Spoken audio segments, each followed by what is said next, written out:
Hola, ¿cómo estás? Mi nombre es Cruz González Vázquez, soy pediatra y nefrólogo y nos toca hablar acerca de los casos de hipernatremia en pediatría. Primero que nada vamos a iniciar en el orden de la discusión, vamos a definir qué es la hipernatremia en los niños, cuáles son las causas más comunes, cómo se realiza el abordaje de las hipernatremias y cómo se hace el manejo de las hipernatremias. ¿Vale? Primero, ¿cómo se define una hipernatremia en los niños? Como vimos en clases anteriores, sobre todo en la hiponatremia, la definición puede ser muy variable. Usualmente es un sodio mayor a lo normal es 135, 145. Puede ser diferentes referencias. En general se acepta que sea un sodio más de 150, sobre todo porque es el que ya tiene implicaciones clínicas. ¿Vale? La frecuencia es variable, es mucho menor incluso que una hiponatremia, menos de 1%, 0.2%, pero cuando se presentan eventos de hipernatremia se incrementa la mortalidad de un 15 hasta un 40% solamente por cruzar con hipernatremia. ¿Cómo se clasifica? Hay diferentes formas de clasificarlo, así como las hiponatremias también van a depender del estado clínico, es decir, puede ser una hipernatremia euvolémica, hipovolémica o hipervolémica. Puede ser con síntomas o sin síntomas y va a depender de la temporalidad. Si es algo agudo, se considera que es una hipernatremia que fue menos de 48 horas o si es crónica, más de 48 horas. Y de nuevo vamos a tener una definición operacional. Es muy importante que la tengas en mente porque de esta manera cuando tú la digas, alguien te va a entender de qué se trata y de qué tan urgente es. Por ejemplo, en este diagrama vemos que se trata de una hipernatremia euvolémica sintomática aguda. Quiere decir que no hay compromiso del estado de la volemia, que tiene síntomas y que es aguda. Quiere decir que se ha instaurado en menos de 48 horas y que por el hecho de tener síntomas debería corregirse. ¿Vale? ¿Cuáles son las causas de hipernatremia en los niños? Así como las hiponatremias tienen como su causa fisiopatológica, las hipernatremias tienen también dos modalidades. Tenemos las que son por exceso de sodio o exceso de aportes y las que son por un déficit de agua.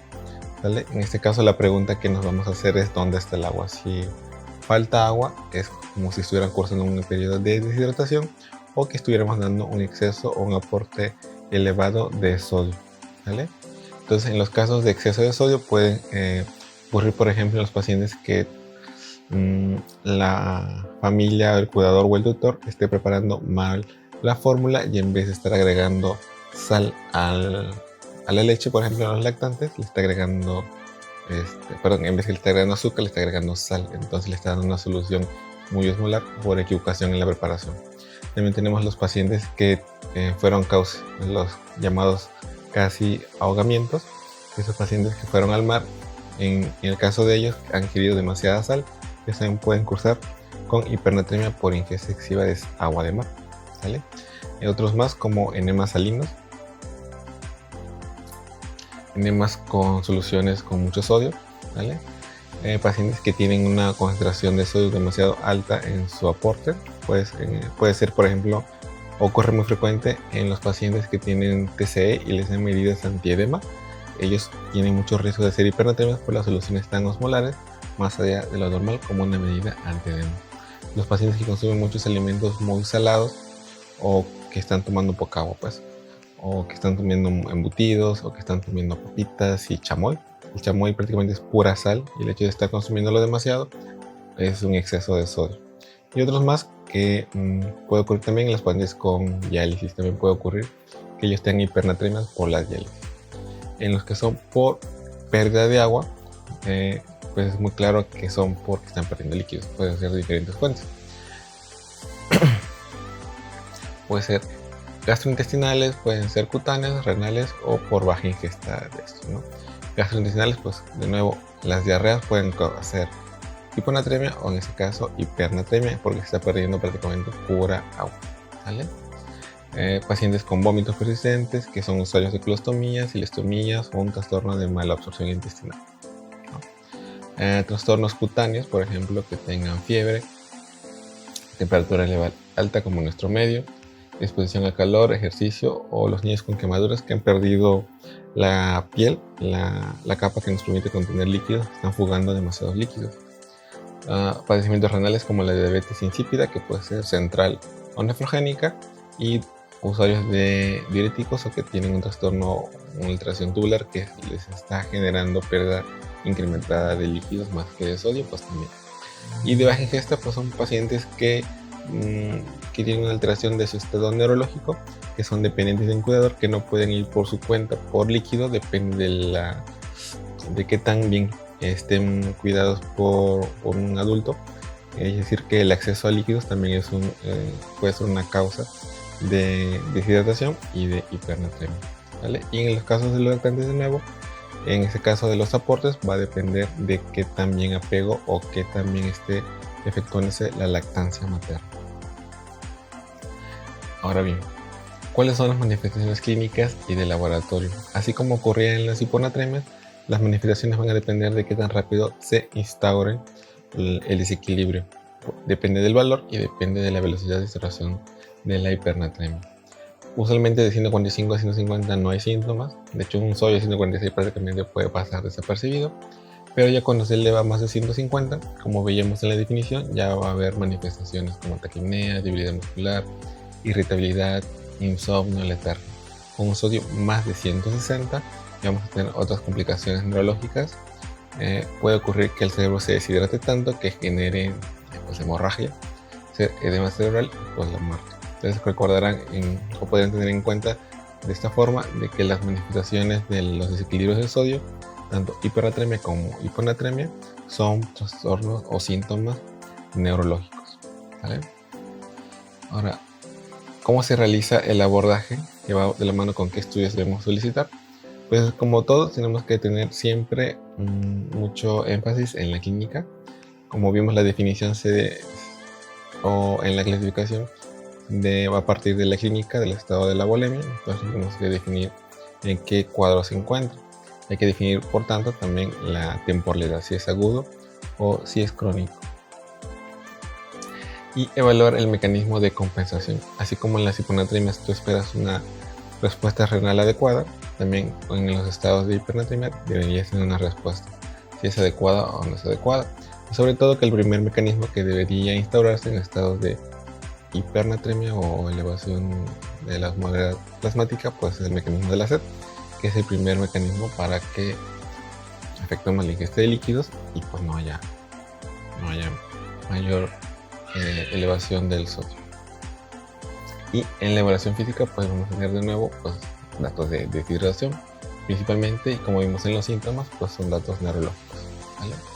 ¿Qué debemos realizar? Hay que evaluar la parte clínica, en la parte de laboratorio deberíamos evaluar los estudios de orina, como examen general de orina, en una muestra aleatoria. También como las hiponatremias deberíamos evaluar si estamos secretando o no agua libre.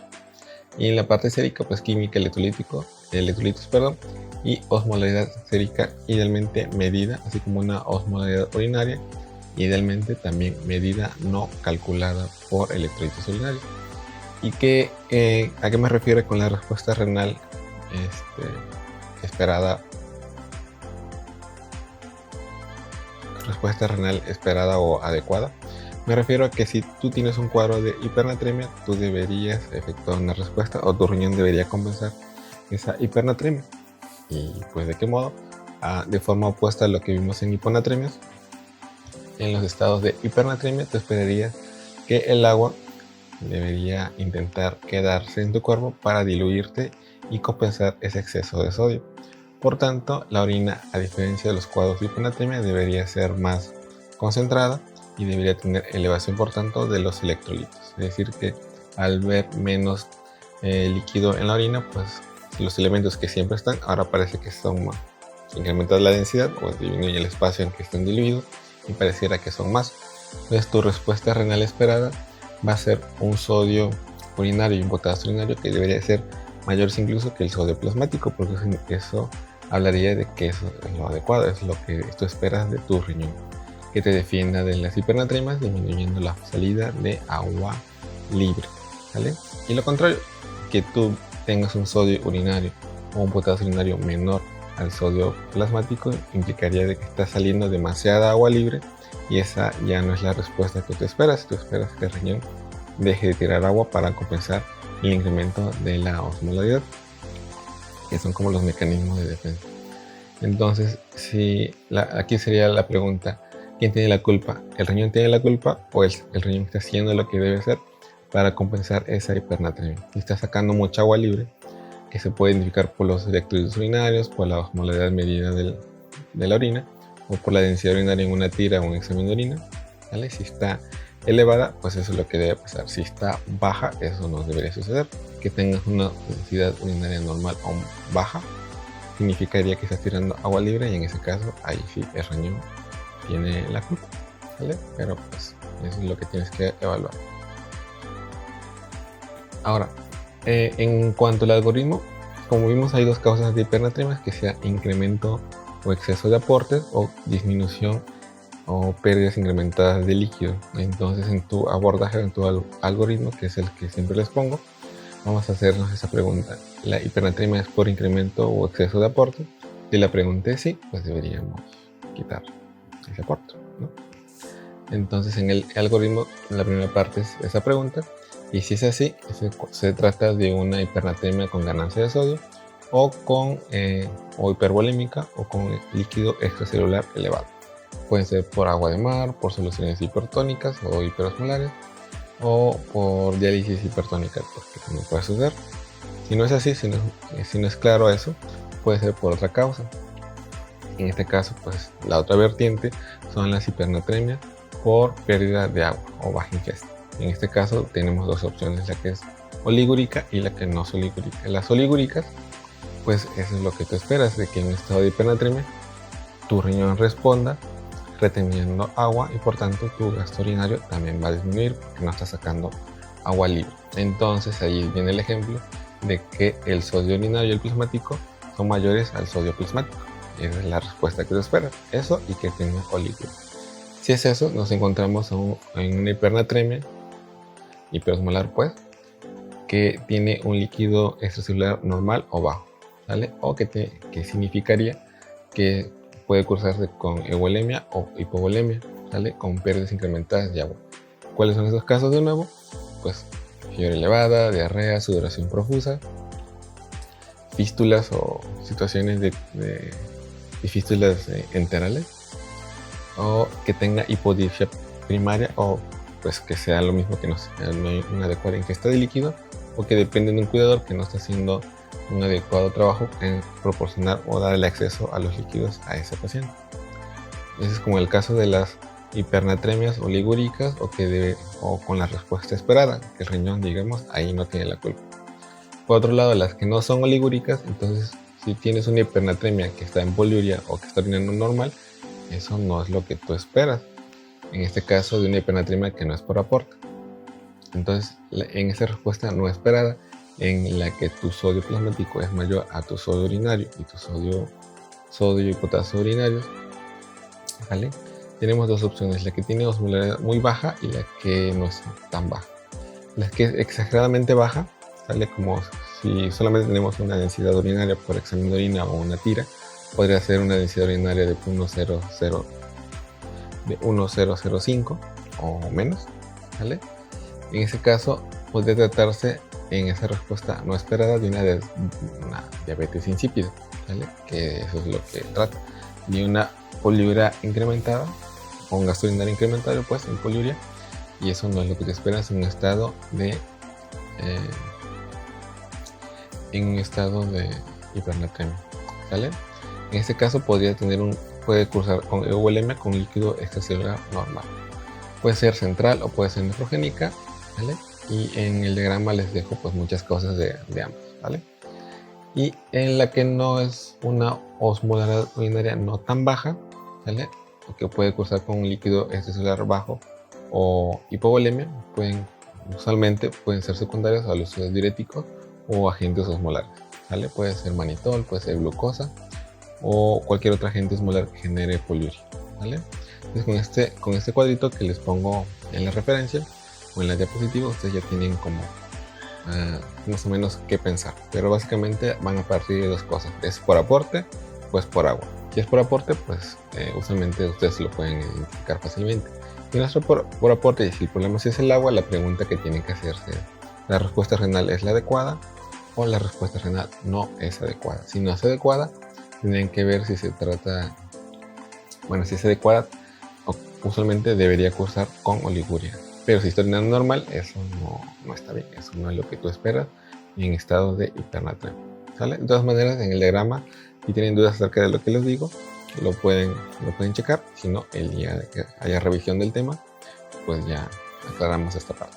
Pero básicamente es lo opuesto a lo que vimos en las hiponatremias. Muy bien, ahora, ¿cuál es el manejo de las hipernatremias en los niños? Aquí, de nuevo, nos vamos a hacer de manera paralela a lo que hicimos en las hiponatremias, dividirlas por su etiología, las que son hipervolémicas, euvolémicas e hipovolémicas. De nuevo, las hipovolémicas pues son por falta de líquido, entonces un cuadro enteral, si tiene diarrea, deshidratación, pues deberíamos corregir el déficit de líquidos. Puede ser intravenoso, con solución fisiológica, con Harman, y se espera que la corrección sea gradual, porque como vimos, las diarreas también te pueden llevar a hiponatremia. Entonces, más que enfocarnos con un desequilibrio, deberíamos enfocarlo al evento diarreico o hipovolémico, que es más evidente. Entonces, si corregimos eso, pues seguramente se va a corregir la hiponatremia. Se puede hacer intravenoso y de manera gradual y más, digamos, más adecuada y con menos riesgos va a ser si se logra por vía oral, más que intravenoso, ¿vale? Si tú repones los líquidos de una hiponatremia por extracción por vía oral, lo va a hacer el cuerpo a sí mismo a su propio ritmo, sin riesgo de daño neurológico por una corrección súbita, ¿vale? Las hiponatremias euvolémicas, usualmente esas pueden requerir una corrección de agua libre, ¿vale? Debes incluir las pérdidas visibles, debes incluir las pérdidas urinarias y otras pérdidas, ¿vale? Y si se llegara a tratar de una diabetes insípida, nefrogénica o neurológica, pues puede ocurrir que requiera vasopresión, ¿vale? Y de hecho así es la forma en que las vas a distinguir, ¿vale? Y las hipernatremias hipervolémicas, usualmente, como decíamos, son por exceso o aporte elevado de sodio. Entonces, en un riñón normal, lo que tú deberías hacer es suspender el aporte y usualmente se corregirá. Va a depender del valor y la clínica si requieren o no una corrección aguda. Pero si se trata de un riñón con daño o un tipo de lesión, pues seguramente habría que evaluar el uso de medicamentos. Y si no se logra, pues el último camino siempre va a ser la diálisis, ¿vale? Entonces se darán cuenta que la definición operacional sirve para darle el nombre correcto y también nos va a dirigir hacia la etiología, y también eso mismo nos va a dirigir hacia el manejo o el tratamiento. Muy bien, entonces las hipernatremias deberían corregirse, sí, si tienen síntomas o no, usualmente si están arriba de 150, y la fórmula va a ser el sodio deseado menos el sodio medido por 4 por peso, ¿sale? Quedemos con la primera fórmula. De nuevo, no deberíamos hacer una corrección más de un delta 10, entonces vamos a hacer lo mismo que hicimos de manera, digamos, más abreviada. Si el delta máximo es 10, entonces 10 por 4 siempre va a ser 40. Entonces, para fines prácticos, esta fórmula se puede abreviar como 40 por peso en kilos, y eso te da en mililitros. Ya, esta es la fórmula. Así como la otra era 6 por kilo, esta va a ser a 40 por kilo. Ya. ¿Vale? Muy bien. Entonces, a diferencia de las hiponatremias, estas se deberían corregir todavía más lento. Podemos tardarnos incluso 3 días en la corrección completa de este desequilibrio. Y está bien, porque estos desequilibrios, el hacer el descenso tan súbito, puede ser incluso más grave que la corrección de una hiponatremia, ¿sale? Entonces la tasa de corrección no debería ser más de 1 miliequivalente por hora, ¿sale? No más de 15 mil equivalentes en un día. Y cuando tengamos sodios demasiado altos, arriba de 170, en las primeras 24 horas, incluso en 48 horas, no deberíamos hacer el descenso a menos de 150, ¿vale? Porque eso va a ser muy rápido. Incluso en 2 días es demasiado rápido. No se recomienda, ¿vale? Entonces, ¿cómo hacemos? Por ejemplo, un paciente de 10 kilos que tiene un sodio de 160 yo lo quiero llevar a 150 y ya, ¿no? Porque no si ya tienen sodios muy altos, pues 150 está bien. Entonces, si la fórmula es 40 por peso, tiene 10 kilos, es 40 por 10. 40 por 10, pues es 400. Y ya. Así es el shortcut, el atajo. Bueno, y de nuevo la corrección de agua libre se va a repartir en 24 horas. En este caso, se puede hacer de dos formas. Una mitad puede ser del agua para 6 horas o para 8 horas. Si son 400 mililitros, como en este ejemplo, 200 mililitros van a ser para 8 o 6 horas y el resto completar a las siguientes 24 horas. ¿Vale? De maneras consecutivas deberíamos tomar controles metabólicos para saber si estamos haciendo el descenso demasiado rápido. Entonces, si está ocurriendo eso, deberíamos aplazar más el goteo para que no ocurra eso o suspender la corrección y reiniciarla con un nuevo control. ¿Vale? Entonces, en el ejemplo, 200 para 8 horas y el resto en 16, otros 200 mililitros. Para fines prácticos y para fines de la clase, agua libre se considera todo aquello que no tiene un agente osmolar. La glucosa, aunque tienen glucosa, la solución glucosada del 5% se considera agua libre, ya que se metaboliza la glucosa. Entonces prácticamente el cuerpo hace un lado la glucosa y se queda con el agua, pues. La glucosa se considera agua libre y el ABD o el agua destilada también se considera agua libre. Y en el ejemplo que les puse, este paciente de 10 kilos con una hipernatremia de 160 y hacer un delta 10 sería 40 por 10, 400, la mitad en 8 horas y la otra mitad para las siguientes 16 horas. Es decir, 200 mililitros para 8 y 200 mililitros para las siguientes 16. Muy importante, debería quedarse con soporte de soluciones basales como en todos los casos y continuar con la solución de la corrección. Puede ser glucosada o puede ser ABD y en el diagrama yo les puse pues ABD. ¿Vale? Aparte puede ocurrir junto a otros desequilibrios como los trastornos del calcio y el del magnesio. Si esto ocurre, habría que dar aportes para dicho desequilibrio. En este ejemplo, yo les puse una solución 2:1, que es la base. Una solución base con una solución 2:1 y aparte su corrección del sodio. ¿Vale? Entonces tenemos, por ejemplo, un 2:1, 212 de glucosa del 5 y 160 de solución fisiológica. ¿Sale? Pero va a depender pues, de cada paciente. Entonces, lo que quiero decir es que todo paciente siempre debería, a pesar de que tiene hipernatremia, no se le quita el aporte de sodio. Precisamente es como dejarle un colchoncito de sal para que no haya que le vaya aguantando el incremento de las soluciones hipotónicas, que tampoco queremos hacer eso. Controles metabólicos pueden ser en 4 horas. Siempre comentar a enfermería de que es un paciente muy grave. Idealmente debería estar en un área de cuidados críticos o intensivos. Y siempre el balance hídrico, la vigilancia neurológica, ya que estamos haciendo ajustes de soluciones para arriba o para abajo muy constantemente, hacerle peso diario en ayuno y en otros. ¿Vale? Que tenemos dudas de cuál sería el aporte ideal para darle a los pacientes, sobre todo, como vimos, a veces hay que restringirlos. La fórmula que siempre debe acompañar para toda su práctica en el futuro es pérdidas insensibles más gasto urinario más otras pérdidas. Digamos que eso es lo que el paciente te está diciendo que está manejando. Pérdidas insensibles son 400 por metro.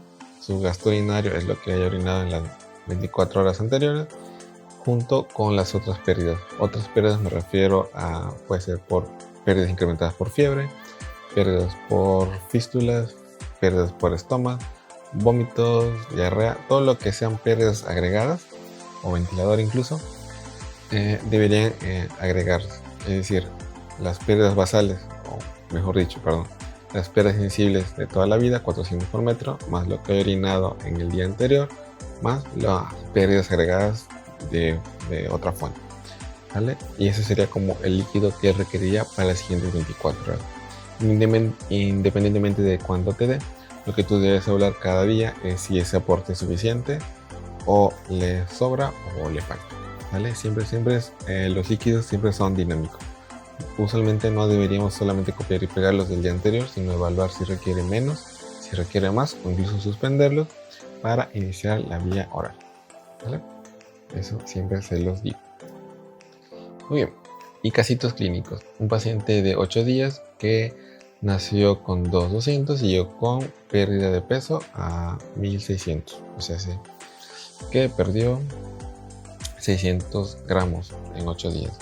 Llegó con datos de crisis convulsiva, anuria de 24 horas y seguramente deshidratación. ¿Qué debería ser nuestro proceder? Hacer la corrección del volumen faltante.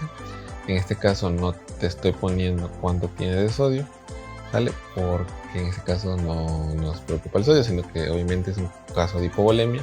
No debería haber perdido tanto peso, no orina en 24 horas y seguramente fue por mal apego al pecho o a la lactancia. Entonces sí, obviamente pues sería calcular el esquema de soluciones, la fase de la reanimación hídrica y dejar su aporte de líquidos basal de toda la vida, ¿vale?